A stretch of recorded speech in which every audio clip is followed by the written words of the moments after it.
గౌతమ్ గారు నమస్తే సార్. నమస్తే అండి శ్రీకాంత్ గారు. సార్, తెలుగుదేశం శ్రేణులు, తెలుగుదేశం కార్యకర్తలు అందరూ కూడా చాలా కసిగా ఉన్నారనమాట. జగన్మోహన్ రెడ్డిని ఎప్పుడెప్పుడు జైలుకి పంపుదామా, జగన్మోహన్ రెడ్డి చేసిన తప్పులన్నీ బయటకి ఇప్పుడు లాగుదామా, అవన్నీ ఎప్పుడు నిరూపిద్దామని తెలుగుదేశం క్యాడర్ మాత్రం బాగా ఉత్సాహంగా ఉన్నారు. కానీ ఉమ్, ఆ ఉత్సాహం తెలుగుదేశం నాయకుల్లో ఎక్కడో కనపట్టలేదు. ఎందుకంటే చంద్రబాబు గారిని జగన్మోహన్ రెడ్డి ఎంత ఇబ్బంది పెట్టాడో చంద్రబాబు గారిని చూసాం, మనం కూడా చూసాం. చంద్రబాబు గారు అయితే అనుభవించారు. కానీ అంత అనుభవించినా సరే చంద్రబాబు గారు ఆయన విధానం ఎప్పుడు ఎలా ఉంటుందంటే డెవలప్మెంట్, రాష్ట్రానికి ఏం చేస్తాం, ఏం చేద్దాం, ఈ ఆలోచనలోనే ఉంటుంది. 2019లో ఓడిపోవడానికి కూడా ఇదే కారణం. కానీ చంద్రబాబు గారు మళ్ళా అదే పద్ధతిలో ఉన్నారేమో అని ఒకళ్ళు అంటా ఉన్నారు. ఇంకొంతమంది ఏమో జగన్మోహన్ రెడ్డి విపరీతంగా డబ్బులు సంపాదించేశాడు, కేంద్ర ప్రభుత్వాన్ని కూడా కొనగలిగినంత డబ్బులు జగన్మోహన్ రెడ్డి దగ్గర అవినీతి సొమ్ము ఉంది. సో దానితో చంద్రబాబు గారినే కాదు, మోడీనే కాదు, ఎవరినైనా బుట్టలో వేసుకుంటాడు. బుట్టలో వేసుకొని కేసుల మీద ఎక్కువ డిస్కషన్ లేకుండా ఈ 5 సంవత్సరాలు కూడా గడిపేస్తాడు. కావాలంటే దమ్ముంటే మీరు వెయిట్ చేసి చూడండి. జగన్మోహన్ రెడ్డి మీద ఏ చిన్న ఆ, ఈ చిన్న చితకా కేసులు తప్ప పెద్ద కేసులు ఏమి ఉండవు. అలాగే ఈ 5 సంవత్సరాల్లో కూడా ఆయన మీద మిగతా కోర్టు కేసులు కానీ ప్రొసీడింగ్స్ కానీ ఏవి కూడా ముందుకెళ్ళవు. సో ఆయన డబ్బులతో అందరిని మేనేజ్ చేస్తాడని చెప్పి ఒక టాక్ నడుస్తూ ఉంది సార్. ఏమంటారు మీరు? ఖచ్చితంగా అయ్యే అవకాశం ఉంది అనేది నా పర్సనల్ ఒపీనియన్. కాకపోతే మనం ఒకసారి బేరీజు వేసుకొని చూసుకుంటే కనుక జగన్మోహన్ రెడ్డి మీద కేసులు పెట్టాలి అనంటే ఇప్పుడు ఆయన మీద ఉన్న సిబిఐ ఈడీ కేసులు ఆ వ్యవహారాలన్నీ వేరు. పక్కకి ఎప్పుడు అవన్నీ వెళ్ళిపోవటం జరిగింది. 10 సంవత్సరాలు బెయిల్ మీద ఉన్న తర్వాత ఇక అవేదో ప్రూవ్ అయిపోతాయి. ఆ, కేంద్రంలో ఉన్న సిబిఐ గాని, కేంద్రంలో ఉన్న పెద్దలు గాని, ఈడీ గాని దాని మీద ఏదో చర్యలు తీసేసుకుంటారు అని అయితే నేను ఖచ్చితంగా నమ్మను.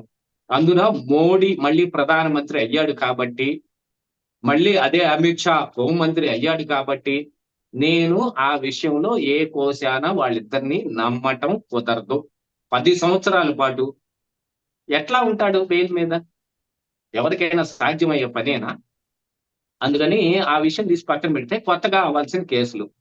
ఎందుకంటే 2019 నుంచి 24 దాకా 5 సంవత్సరాలు జగన్మోహన్ రెడ్డి పాలనలో జరిగిన అవకతవకల మీద గాని, మాల్ ప్రాక్టీసెస్ మీద గాని, మిగతా అన్ని విషయాల్లో కానీ ఎన్నో రకాలైన కేసులు అయ్యే అవకాశం మెండుగా ఉంది. ఈ ఎన్నికలు జరగటం కంటే ముందుగానే రఘురామ కృష్ణరాజు గారు మన ఏపీ హైకోర్టులో సేమ్ ఈ విషయం అయ్యే ప్రూఫ్స్ కోసం ఆధారాలతో సహా ఆయన ఒక పిల్లు వేశాడు. ఆ పిల్లు అడ్మిట్ కూడా అయింది. దాంట్లో సజ్జల రామకృష్ణారెడ్డి, జగన్మోహన్ రెడ్డి ఇంకా చాలా మంది అధికారులు ఇప్పుడు ఎవరైతే 35 మంది ఆంధ్రప్రదేశ్ రాష్ట్రం నుంచి పారిపోవటానికి ఎదురు చూస్తూ ఉన్న ఐఏఎస్ ఐపీఎస్ అధికారులు ఎవరైతే ఉన్నారో వాళ్ళందరూ కూడా ఉన్నారు. అందులో వాసుదేవ్ రెడ్డి ఇలాంటి వాళ్ళు ఉన్నారు చూడండి. బ్రెవరేజెస్ కార్పొరేషన్ నుంచి అప్పుడు వాసుదేవ్ రెడ్డి, మిగతా ఈ ఆర్థిక శాఖ నుంచి కొంతమంది, ఇప్పుడు మొన్న ఐఆర్ఎస్ అధికారి ఒక ఆయన కేవీవి సత్యనారాయణ, ఆయన ఇక్కడ చెప్పా పెట్టకుండా వెళ్ళిపోయి వేరే చోట పోస్టింగ్ కూడా తీసుకుని రిలీవ్ కోసం ఎదురు చూస్తున్నారు చూడండి ఆయన. ఇట్లాంటి వాళ్ళందరికీ నోటీసులు అప్పుడే హైకోర్టు పంపించడం జరిగింది. కాకపోతే ఎన్నికల హడావుడి కావచ్చు, ఇక దీన్ని తేల్చాల్సింది ఎవరు అనేది అనే విషయంలో కానీ, మిగతా కోర్టు ఎలాంటి ప్రొసీడింగ్స్ కి వెళ్తుంది అనే దాంట్లో కూడా కొన్ని కోర్టు కూడా చాలా ఆలోచించుకోవాలి. కోర్టు కూడా చాలా పరిధులు ఉంటాయి. న్యాయశాస్త్రంలో, న్యాయశాఖలో విస్తృతమైన అధికారాలు ఏముండవు. మిగతా వాళ్ళకందరికంటే కూడా ఈ న్యాయశాఖలో ఇంకా పరిమితులు పెచ్చుగా ఉంటాయి. ఆ పరిమితులన్నిటికీ లోబడి మాత్రమే న్యాయం జరుగుతుంది ఇక్కడ. జగన్మోహన్ రెడ్డి మొన్న కనుక ఒక ట్వీట్ చేశాడు చూడండి ఈవీఎంల మీద. జస్టిస్ జరగటం ఇంపార్టెంట్ కాదు, జరిగినట్టుగా కనపడటం కూడా మోస్ట్ ఇంపార్టెంట్ అని. ఏంటో న్యాయం జరగటం కంటే జరిగినట్టు కనపడాలండి. ఎవరికి కనపడాలి? జగన్మోహన్ రెడ్డి కనపడితే చాలు కదా, ప్రజలకు కనపడినట్టే అని వాళ్ళ భావన. ఈవీఎంల మీద తోసేయటానికి పేపర్ బ్యాలెట్ ని, ఈవీఎం ని, మిగతా ఇతర దేశాల్లో చేయాల్సిన పనుల్ని వీటన్నిటిని నూరి పోసి ఈ వైసీపీ నాయకుల్ని చర్చలకు వదులుతా ఉన్నాడు. సరే, ఆ విషయం తీసి పక్కన పెడితే జగన్మోహన్ రెడ్డి మీద కేసులు అనేవి వస్తే ఇప్పుడు ఎవరు పెట్టాలి? రాష్ట్ర ప్రభుత్వం పెట్టాలి. రాష్ట్ర ప్రభుత్వానికి ఆ మ్యాండేట్ ఉంది. వాళ్ళని ఎవరు పడేస్తారనో, వెనకమాల ఇంకొకటి ఏదో జరుగుతుందనో, లేకపోతే మిగతా భయపడి ఆగిపోవటాలు ఇలాంటివి అయితే ఏమీ లేవు. అలాంటి పరిస్థితి ఏమి లేదు కదా ఇప్పుడు. క్లియర్ కట్ మ్యాండేట్ ఉంది. అసలు మూడొంతులు కంటే పెచ్చుగానే ఉంది. కేవలం 11 సీట్లే కదా జగన్మోహన్ రెడ్డికి వచ్చింది. మిగతా వాళ్ళు అందరూ కలిసే ఉన్నారు ఇప్పుడు. మరి కూటమిలో నుంచి రేపు జనసేన పార్టీ, మరి బీజేపీ పార్టీ విడిపోయినా కూడా టీడీపీకి వచ్చిన అభ్యంతరం ఏం లేదు. వాళ్ళ దగ్గర కూడా బోల్డ్ అంటే 2/3 మెజారిటీకి సీట్లు ఉన్నాయి. వాళ్ళ దగ్గర కూడా. అందుకని వాళ్ళేమన్నా పెడతారా అనంటే, అభివృద్ధి మీద పెట్టే దృష్టి జగన్మోహన్ రెడ్డి మీద పెట్టడు అని టీడీపీ నాయకులు అనుకునే దాంట్లో ఒకంత వాస్తవం ఉంది. కానీ ఎవరికైనా సరే కోరిక ఉండటం వేరు, దాన్ని ఆచరణ సాధ్యమైందా లేదా అని ఆలోచించుకోవటం వేరు. ఫస్ట్ ఆఫ్ ఆల్ అది మోస్ట్ ఇంపార్టెంట్. చంద్రబాబు నాయుడు మీద ఏపీ స్కిల్ డెవలప్మెంట్ కార్పొరేషన్ లో ఒక స్కామ్ చేశాడు అనే ఆరోపణ చేసి ఇప్పుడు ఆయన్ని తీసుకెళ్లి కేవలం ఒక 53 రోజులు అండర్ రిమాండ్ ఖైదీగా జైల్లో పెట్టగలిగాడు తప్ప మిగతా ఏం చేయగలిగాడు జగన్మోహన్ రెడ్డి? జగన్మోహన్ రెడ్డి అడ్డదిడ్డంగా ఎవరిని పడితే వాళ్ళని అరెస్ట్ చేయగలిగి ఉండి కూడా ఏం చేయలేకపోయాడు. అంటే ఇక్కడ ఇంకొక విషయం చెబుతాను. చంద్రబాబు నాయుడు ఏ తప్పు చేయలేదు కాబట్టి ఆయన ప్రూవ్ చేయలేకపోయాడు. 53 రోజులు ఉంచినా కూడా బయటకు వచ్చింది. జగన్మోహన్ రెడ్డి మీద అలా కాదు, చాలా ప్రూవ్ అవుతాయి అంటే ప్రూవ్ అవటానికి ఏమీ ఉండవు. ఇది జగన్మోహన్ రెడ్డి చేయించాడని ప్రూవ్ అయ్యేవి ఏది ఉండవు. కేవలం జగన్మోహన్ రెడ్డి మౌఖిక ఆదేశాలు మాత్రమే ఇస్తాడు. ఇరుక్కుంటే ఎవరైనా మిగతా అధికారులు ఇరుక్కోవటమే. వాళ్ళందరి మీద ఏ రకమైన చర్యలు తీసుకోగలుగుతారనేది కూడా చూడాలి. దాంతో పాటుగా ఈ కేసులన్నీ ఇప్పుడు కోర్టుకెళ్తే అక్కడ ఏం జరిగిద్ది? ఎంత ప్రొలాంగ్డ్ ప్రొసీజర్ ఉంది అనేది కూడా చూసుకోవాలి. అసలు ఛార్జ్ షీట్ వేయటానికైనా కనీసం మినిమం కొన్ని ఆధారాలు సంపాదించాల్సిన అవసరం ఉంది. దాంతో పాటుగా అందరూ మర్చిపోతున్న అంశం, ఆనాడు చంద్రబాబు నాయుడికి ఏదైతే 17A వర్తిస్తుంది అని వాళ్ళు గట్టిగా దాన్ని నొక్కి వక్కానించి ఎన్నికల ముందు వాళ్ళు గట్టిగా పోరాడారో, రేపు జగన్మోహన్ రెడ్డి కూడా కేవలం ఆ 17A వర్తిస్తుంది. ఆ రోజు గవర్నర్ సంతకం లేకుండా, అంటే అపాయింటింగ్ అథారిటీ యొక్క పర్మిషన్ లేకుండా జగన్మోహన్ రెడ్డి అయితే అరెస్ట్ చేశాడు కానీ చంద్రబాబు నాయుడు అయితే ఆ పని చెయ్యడు. చేయగలుగుతాడా? వాళ్లతో పోటీగా ఈయన ఆ పని చేస్తాడా? చేయలేడు. మరి గవర్నర్ సంతకం పెడతాడా? పర్మిషన్ ఇస్తాడా అనంటే అందరికీ తెలిసిందే. కేంద్రంలో ఆడించే కీలు బొమ్మలు తప్ప గవర్నర్లు మిగతాది ఏది ఉండదు. ఈ మాట అంటున్నారని బాధపడకూడదు ఎవరు. నిజంగా మన భారతదేశంలో గవర్నరు, రాష్ట్రపతి కేవలం ఒక షో పీసుల్లాగానే ఉన్నారు. మొన్నటికి మొన్న మరి కొత్త పార్లమెంటు భవనం ఓపెన్ చేస్తున్నప్పుడు ఒక రాజదండాన్ని పట్టుకొచ్చిన మోడీ ఆయన ఎందుకు పెట్టాడు? అసలు ఆయన కంటే కూడా పెద్ద రాష్ట్రపతి మన భారతదేశంలో ఉందిగా. అత్యంత ప్రతిష్టాత్మకంగా కట్టిన ఒక పార్లమెంటు భవనం, ఆ భవనాన్ని ఓపెన్ చేయడానికి రాష్ట్రపతి వస్తే మరి ఇప్పుడు ఈ రాజదండం ఏదైతే ఉందో ఆమె పెట్టాల్సి వస్తుంది, ద్రౌపది ముర్ము. ఆమె పెట్టే అవకాశాన్ని కానీయకుండా మోడీయే పెట్టడం కోసం ఆ ఓపెనింగ్ కి ఆమెను పిలవలేదు. మరి ఎంత ప్రతిష్టాత్మకమైన దాన్ని ఎవరి చేత ఓపెన్ చేపించాలండి? ఈ భారతదేశంలో ఎవరు పెద్ద ఉన్నారో వాళ్ళతో ఓపెన్ చేయించాలి. ఎందుకంటే అది ఒక మాన్యుమెంటల్ లాగా మిగిలిపోవాల్సింది కాబట్టి. అలాగనే ఇప్పుడు ఇక్కడ కూడా గవర్నరు అనంటే ఏం జరుగుతుంది అనేది మనందరికీ తెలిసిందే. ఆశ ఉండటం వేరు, ఆచరణలోకి తీసుకురావటం కష్టం. ఈ కింద నుండే నాయకులకు గాని, కింద నుండే కార్యకర్తలకు గాని వేటితో పని లేదు. కోరుకోవటం ఏముంది? మనసులో మెదిలిన కోరికలన్నీ కోరుకోవచ్చు. వాళ్ళు ఎలాగ దాన్ని ఆచరణలోకి తీసుకురావాలనేది నాయకులు మరి పైన ఉన్న చంద్రబాబు నాయుడు చెయ్యాలి అని అంటే ఇప్పుడు దాని మీద ఆలోచిస్తా కూర్చుంటాడా? పోలవరం ఇంకొక 4 సంవత్సరాలు పైనే పట్టే అవకాశం ఉంది, ఇప్పుడు అంత డ్యామేజ్ అయిపోయి ఉంది అని చంద్రబాబు నాయుడు మొన్న వాపోయాడు. అలాగనే ఇప్పుడు అమరావతిని కట్టడానికి కూడా ఇంకెన్ని రకాల ఇబ్బందులు ఉన్నాయో చూడాలి. మనం ఆ నవనగరాల నిర్మాణం చేయటం కోసం అప్పుడు అమరావతిలో ఏదైతే బేసిక్ స్కెచ్ ఆ రోజు చంద్రబాబు నాయుడు తయారు చేయించాడో దాన్ని మొత్తం పూర్తి చేయడానికి సమయము పడుతుంది, దాంతో పాటుగా ఖర్చు అవుతుంది. ఆ ఖర్చు ఎక్కడి నుంచి వస్తుంది అనే దాని మీద కూడా చాలా పెద్ద చర్చ జరగాల్సిన అవసరం ఉంది. ఇప్పుడు మోడీ వాటన్నిటికీ ఏం డబ్బులు ఇవ్వడం. నా ఉద్దేశంలో అసలు మోడీయే ప్రధానమంత్రి కాకుండా ఉండాల్సింది.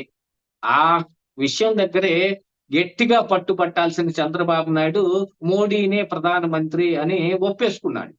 ఒప్పుకున్న తరువాత కూడా తీసుకున్న మంత్రి పదవుల్లో కూడా ఈ సివిల్ ఏవియేషను, సహాయ మంత్రి ఏమిటిది? అది మంత్రి అంటారా? ఏదైనా ఒక ప్రతిష్టాత్మకమైన మంత్రి ఇస్తే అది ఖచ్చితమైన మంత్రి. రేపు స్పీకర్ ఎన్నికప్పుడు కూడా ఒక పెద్ద తతంగం నడవాల్సిన అవసరం ఉంది. కనీసం టీడీపీ ఆశించినట్టు స్పీకర్ పోస్ట్ టీడీపీ కన్నా రావాలి. కానీ మోడీ ఆల్రెడీ గేమ్ స్టార్ట్ చేశాడు.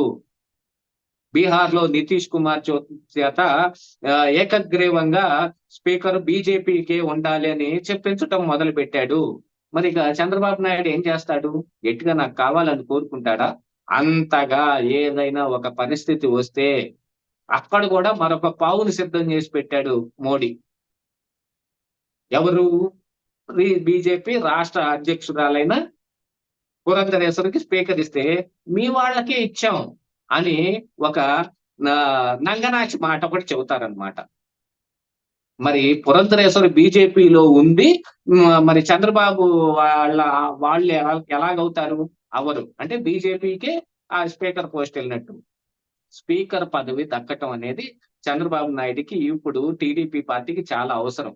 దాన్ని వదులుకునే స్టేటస్ లోకి వచ్చేశారు అని అంటే రేపు జగన్మోహన్ రెడ్డి మీద ఏ విధమైన చర్యలు తీసుకుంటారు అని. నేను ఈ విషయాన్ని చానాళ్ల కిందటే ఒక విషయంలో చెప్పాను. ఎప్పుడు? లోకేష్ రెడ్ బుక్ లో ఉన్న పేర్లన్నిటినీ ఒక్క పేరును కూడా, ఒక్క వ్యక్తిని కూడా ఏమీ చేయటానికి వీల్లేదు. వీలు అవ్వదు. ఆశ చాలా ఉండొచ్చు మనం చెయ్యాలని. అందరూ జగన్మోహన్ రెడ్డిలు కాలేరు. అది ఎలా ఉన్నా సరే దాన్ని చేసవతలు పాడేసేయండి అని లోకేష్ చెప్పలేడు. చట్టబద్ధంగా వచ్చేటట్టయితే ఈ రాజకీయ నాయకుల్ని ఇప్పుడు ఎవరు ఏం చేయలేరు. అలాంటి ఒక వ్యవస్థ మనకి ఉంది. ఎందుకంటే ఈ వ్యవస్థలు ఏదైతే మనం ఏర్పాటు చేసుకున్నామో ఈ వ్యవస్థలు మొత్తం కొన్ని లోపాల ద్వారా వీళ్ళకి అటువంటి ఫెసిలిటీ కల్పిస్తా ఉన్నాయి. నేను అందుకే చెప్పాను, ఎక్కువగా రెడ్ బుక్ మీద కూడా చర్చ జరగకూడదు. జరిగిందనుకోండి అందరిలో నిరాశ నిరుత్సాహమే వస్తుంది. అలాగనే ఇప్పుడు చంద్రబాబు నాయుడు అర్జెంటుగా జగన్మోహన్ రెడ్డిని అరెస్ట్ చేయాలి అనే కోరిక కూడా ఎవరు పెట్టుకోకండి. ఎందుకంటే రేపు అది జరగదు కాబట్టి నిరుత్సాహం వస్తుంది. చంద్రబాబు నాయుడు జగన్మోహన్ రెడ్డిని అరెస్ట్ చేయించడం చాలా కష్టమైన పని. ఆ ఒక్క విషయంలో ఆయన మీద ఎన్ని ప్రూఫ్స్ తీసుకొచ్చినా కూడా ముందు విచారణ చేయండి, తర్వాత అరెస్ట్ చూడొచ్చు అని చెప్పటానికి పైన మోడీ ఉన్నాడు, అమిత్ షా ఉన్నాడు. ఆ విషయం గుర్తుపెట్టుకోవాలి. కాదని ఇప్పుడు చంద్రబాబు నాయుడు ఎన్డీఏలోంచి బయటకు వచ్చాడు అనుకోండి, ఇక తప్పంతా చంద్రబాబు నాయుడు నెత్తిన మీద వేస్తారు. ఆయన ఎప్పుడు ఇంతే, అసలు నమ్మదగిన వ్యక్తి కాదు. వాజ్పేయి చెప్పాడు Chandrababu Naidu very reliable friend అని. మోడీ వచ్చేటప్పటికి ఆ రిలయబుల్ ఫ్రెండ్ ఎటు పోయాడో తెలియదు. పోలవరాన్ని ఏటీఎం లాగా గీకేశారన్న నోటితోటి మోడీ మరి ఇప్పుడు వీళ్ళని ఎలా కలుపుకోగలిగాడు? అసలు రిలయబుల్ ఫ్రెండ్స్ వీళ్ళు కాదు. అసలు వీళ్ళు ఫ్రెండ్ కాదు. పక్కన ఉండే పక్కన ఇది చెబుతా చూడండి, ఒక స్ట్రేంజర్ తోటి ప్రయాణం అంటారే, ఆ ప్రయాణం కూడా మోడీ అమిత్ షా తోటి చాలా ప్రమాదకరమైంది. స్ట్రేంజర్ తోటి ప్రయాణం చేయటం కూడా వీళ్ళతోటి ప్రయాణం చేయటం కంటే ఒకంత రిలయబుల్ గా ఉంటుంది. ఏమో అతను ఏం చేయకుండా ఉంటాడని. వీళ్ళు అలా కాదు, వీళ్ళు ఏదైనా చేస్తారు. ఆ విషయం అందరికీ తెలుసు. నితీష్ కుమార్ ఇప్పుడు మోడీ పాట ఎందుకు పాడుతున్నాడంటే ఆయనకి అసెంబ్లీ ఎన్నికలు దగ్గరగా ఉన్నాయి. ఒకవేళ కొంచెం దూరంగా ఉన్నా గానీ ఏదైనా అటు ఇటు తేడా వస్తే వీళ్ళు వెంటనే పడేస్తారు. వెంటనే అసెంబ్లీ ఎన్నికలు వస్తాయి. వచ్చే నాటికి బీజేపీలో ఇప్పుడు ఈ నితీష్ కుమార్ తోటి కలిసి ఆడిన గేమ్ ఇదంతా ఉంది చూశారు, అంతా నితీష్ కుమార్కే నష్టం. ఎప్పుడు మరొక పార్టీని అందున బీజేపీ పార్టీని మన రాష్ట్రంలో గాని, మన ప్రదేశంలో గాని ఖచ్చితంగా ఎదగనీయకూడదు. వాళ్ళని ఎదగనిస్తే అంటే మోడీని గాని, అమిత్ షాని గాని అక్కడ అడుగు పెట్టనిస్తే అవి భస్మాసుర హస్తాల్లాంటివి. ఆ 2 శక్తులు వాళ్ళు ఖచ్చితంగా మింగేస్తారు. అందుకని ఇప్పుడు జగన్మోహన్ రెడ్డి తన వైపు కొంత తప్పుంది గాబట్టో, తన మీద కొన్ని కేసులున్నాయి గాబట్టో, మోడీ అంటే అణిగిమణిగి ఉంటాడు. అతనికేం గావాలో అది జేసి పెడతాడు. వాళ్ళకి కూడా ఎంత కావాలంటే అంత ఇవ్వగలుగుతాడు. వాటన్నిటి దృష్ట్యా కావాలంటే చంద్రబాబు నాయుడిని మోడీ, అమిత్ షాలు ఒప్పిస్తారు. అతన్ని అరెస్ట్ చేయకుండా ఉండండి. మీకు గూడా ఇదిగో పలానాదిస్తారు అని. మరి ఇక ఎప్పుడండి అరెస్టు? జగన్మోహన్ రెడ్డి అరెస్ట్ 5 సంవత్సరాల్లో ఉంటుందనైతే నేను అనుకోవడం లేదు. లోకేష్ రెడ్ బుక్‌లో ఉన్న పేర్లు గూడా ఊరక రాసుకోవటం తప్ప, ఆ రెడ్ బుక్ కూడా ఎందుకు పనికిరానిదనైతే నా వాదన. అందుకని దాని మీద చర్చ ఆపండి. చర్చ ఎంచుకునే కొద్దీ ఏమవుతుంది? దాని మీద ఆశలు పెరగటం మొదలుపెడతాయి. అయి పెరిగినియంటే ఇక అంతే. 2029లో ఈ చంద్రబాబు నాయుడు ఏం చేయలేడండి అని డిసైడ్ చేసుకొని మళ్ళీ జగన్మోహన్ రెడ్డికి ఓటేసినా కూడా ఆశ్చర్యం లేదు కదా! ఒకసారి అది గుర్తుపెట్టుకోవాల్సిన అవసరం ఉంది. డెఫినెట్ గా సార్. ఎందుకంటే ఇక్కడ మనకి క్లియర్ గా చూస్తే మాత్రం జగన్మోహన్ రెడ్డి సెంట్రల్ ని మేనేజ్ చేయడంలో మాత్రం దిట్ట. అది మనం గత 5 సంవత్సరాలుగా కూడా చూసామనమాట. సో 5 సంవత్సరాల్లో జగన్మోహన్ రెడ్డి ఏం కావాలనుకుంటే అది మోడీ గారు చేసిచ్చారు.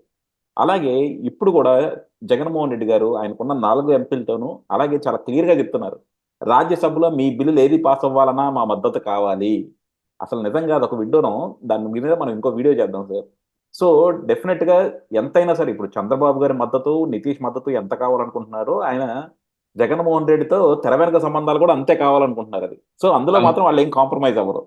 సో డెఫినిట్‌గా చంద్రబాబు గారికి అంత ఈజీగా ఉండదు. అలాగే జగన్మోహన్ రెడ్డి దగ్గర ఉన్న అవినీతి సొమ్ముతో ఎవరినైనా కొనగలను అన్న నమ్మకం మాత్రం ప్రజల్లో మాత్రం అది కూడా ఉంది. ఆయన దగ్గర అంత డబ్బులుంది గదా! సో ఎవరినైనా లోపరుచుకోగలడని. సో చూద్దాం. నిజంగా ఈ 5 సంవత్సరాల్లో చంద్రబాబు గారు ఏమైనా చేయగలుగుతారా? లేకపోతే ఈయన ఎప్పటిలాగా అనవసరంగా ఎందుకులే ఒకళ్ళకి ఒక సింపతి ఫ్యాక్టర్ ఇవ్వటము, మన అభివృద్ధి, మన రాష్ట్రం మనం చూసుకుందాం అనుకుంటారా? సో రేపొద్దున తెలుగుదేశం క్యాడరే ఇంత అధికారం ఇచ్చినా, ఇన్ని చేసినా సరే ఇంకా అతన్ని శిక్షించలేదని నిరుత్సాహం చెందుతారు. ఇలాంటివి చాలా ఉన్నాయి. సో జనాలు ఎలా రిసీవ్ చేసుకుంటారో, పొలిటీషియన్స్ ఎలా రిసీవ్ చేసుకుంటారో, చంద్రబాబు గారు ఎలా ముందుకెళ్తారో చూద్దాం సార్. థాంక్ యూ అండి. Thank you very much sir.